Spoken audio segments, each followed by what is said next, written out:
ಅಲ್ಲದೆ ಇತರ ದೇವಕ್ಕೆ ಹಡಿದ ಎಲ್ಲಾ ಮಕ್ಕಳನ್ನು ತಂದೊಪ್ಪಿಸ್ತೇನೆ. ತಂದು ನನ್ನ ಕರಕೊಪ್ಪಿಸ್ತೇನೋ ಈ ಮಾತನ್ನ ನಂಬುವೆ. ಸಾಧ್ಯ ಉಂಟ ಕೇಳುತ್ತೇನೆ. ಯಾಕೆ ಬಾಬಾ? ಯಾರ್ಯಾರ ಅಂತರಂಗವನ್ನು ಬಲ್ಲವರು ಯಾರಿದ್ದಾರೆ ಹೇಳು? ನಿಜವಲ್ಲ, ಈ ಮಾತು ನಿಜವಲ್ಲ. ನಿನ್ನ ಅಂತರಂಗವನ್ನು ಬಲ್ಲವ ನಾನಲ್ವೇ ಅಲ್ಲ. ಹೆಂಡತಿಯನ್ನು ಉಳಿಸಿಕೊಳ್ಳಬೇಕು. ಈಗಾಗಲೇ ನೀನು ಮಾಂಗಲ್ಯ ಧಾರಣೆಯನ್ನು ಮಾಡಿದವ, ಅವಳೊಂದಿಗೆ ಸುಖವನ್ನು ಅನುಭವಿಸಿದವನಲ್ಲ.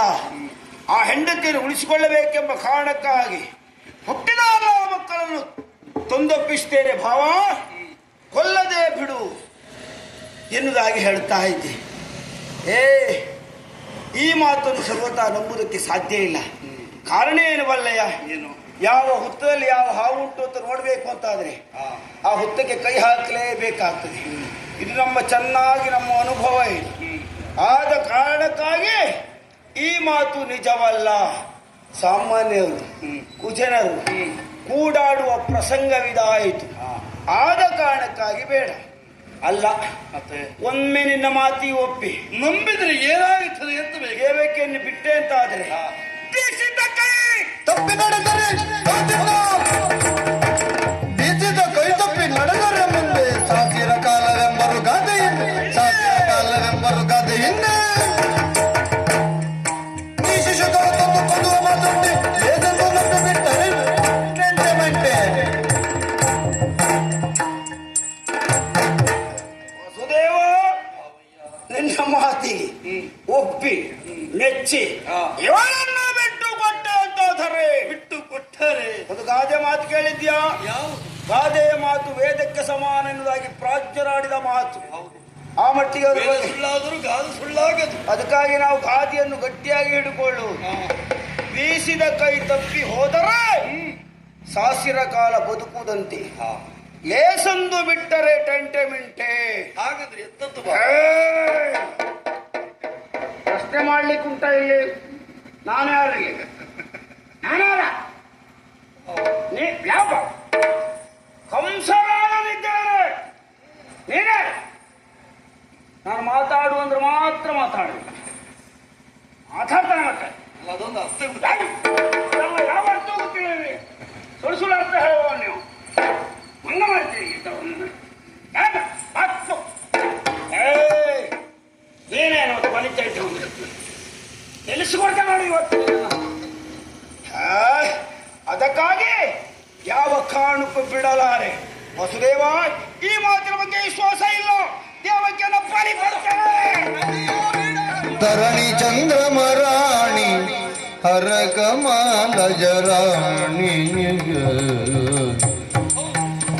ತರಣಿ ಚಂದ್ರಮರಾಣಿ ಹರಕಮಾಲಜರಾಣಿ ವರಮಾತ ಪಿತರಾಣಿ ಅಯ್ಯ ವರಮಾತಾ ಪಿತರಾಣಿ ಅಯ್ಯ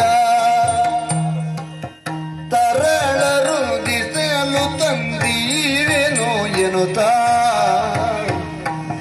ತರಳರು ದಿಸಲು ತಂದೀವೇನೋ ಎನ್ನುತ್ತಾ ಕರಭಾಷೆಯಿದ್ದ ವಸುದೇವ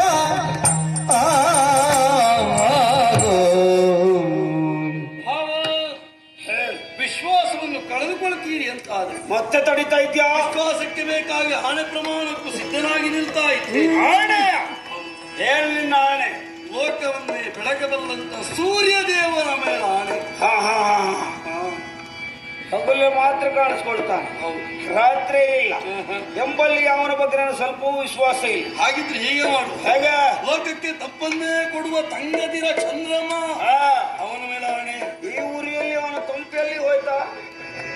ಎಲ್ಲೋ ಸುಳ್ಳು ಹೇಳಿಕೊಂಡೆಲ್ಲೋ ಮಾಡಿದವರಿಯಲ್ಲೇ ಇದ್ದಾನೆ. ಸೂರ್ಯ ಚಂದ್ರ ನಂಬುದಿಲ್ವಾ? ಹೇಳುವೇ ಬೇಡ. ಹಾಗಿದ್ರೆ ಒಂದು ಉಪಾಯ ಮಾಡೋಣ. ನಮ್ಮನ್ನು ಹೊತ್ತಂತ ಧರಣಿ ದೇವಿ, ಭೂದೇವಿ, ಅವಳ ಹಣೆಯ ಒಳ್ಳೆದ್ದು ಕೆಟ್ಟದ್ದು ಎಲ್ಲ ಹೊರತಾವೆ. ನೋಡಿ ಅವಳನ್ನು ಹೊತ್ತಿದ್ದಾಳೆ ಅವಳು ಎಂಬಲ್ಲಿಗೆ ಅವಳ ಬಗ್ಗೆ ವಿಶ್ವಾಸ ಇಲ್ಲ ನನಗೆ. ಯಾವ ಕುರಿತು ವಿಶ್ವಾಸ ಇಲ್ಲ ಅಂತ ಅರೆ ಕ್ಷಣದ ಮೊದಲು ಆಣೆ ಕಟ್ಟುವಾಗ ಧಾರಾಪೂರಕವಾಗಿ ಅವಳನ್ನು ಕರಗಿತ್ತವರು ನೀವು, ನಾನೇ. ಅವಳ ತಂದೆಗೆ ಸಮಾನವಾಗಿ ನಿಂತವರು ನೀವು. ಹಾ. ನಿಮ್ಮ ಪಾದ ಧಾಣೆಯಾಗಿಯೂ ತಂದೊಪ್ಪಿಸುವ ಹೊಣೆಗಾರಿಕೆ ನನ್ನದ್ದು, ನಂಬಬೇಕು. ನಂಬು ನಿಶ್ಚಯವಿಲ್ಲ, ನಂಬು ನಿಶ್ಚಯವಿಲ್ಲ, ಹಲವನು ಹಂಬಲಿಸಬೇಡೆಂದು ಕಂಸಗೆ ನಂಬುಗೆಯ ನೀಡಿದರೆ ಬಿಟ್ಟನು ಸತಿಯ ಮುಂದಲೆಯ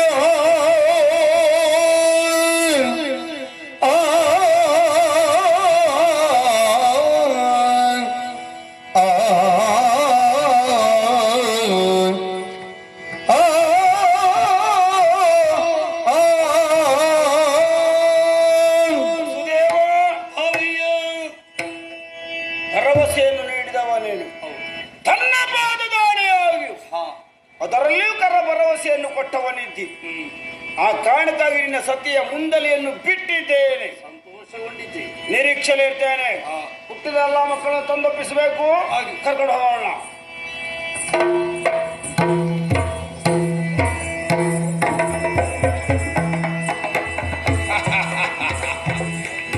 ವಸುದೇವ ಹೆಂಡತಿಯನ್ನು ಉಳಿಸಿಕೊಳ್ಳಲೋಸ್ಕರವಾಗಿ ಮಕ್ಕಳನ್ನು ಬಲಿ ಕೊಡುವುದಕ್ಕೆ ಮುಂದಾಗಿದ್ದಾನೆ.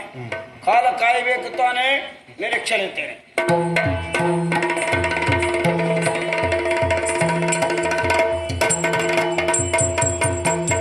ಇತಲರ ಮನೆಗೆ ನಡೀತೊಂದು ಕಾಲಾಂತರಕ್ಕೆ,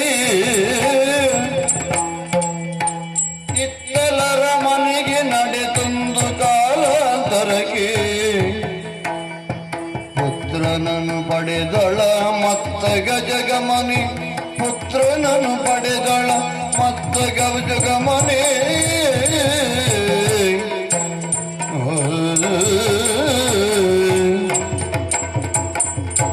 ಪ್ರತಿಯೊಬ್ಬರ ಬದುಕಿನಲ್ಲಿ ಮದುವೆ ಎನ್ನುವುದು ಸಂಭ್ರಮವಾದರೆ ನಮ್ಮ ಪಾಲಿಗೆ ಮಾತ್ರ ಸೂತಕವೇ ಆವರಿಸಿದಂತೆ. ಕಣ್ಣೀರೇ ಬದುಕಿಗಾಗಿ ಹೋಯಿತಲ್ಲ.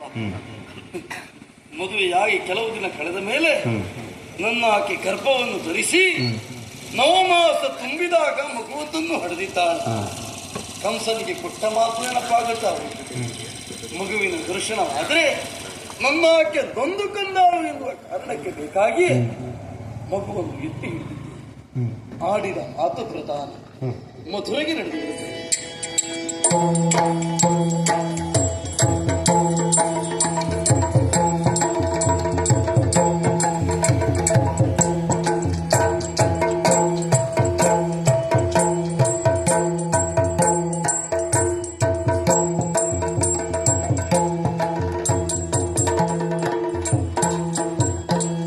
ಉತ್ತಮ ಗುಣಾಢ್ಯನಗೆ ವಸುತೆ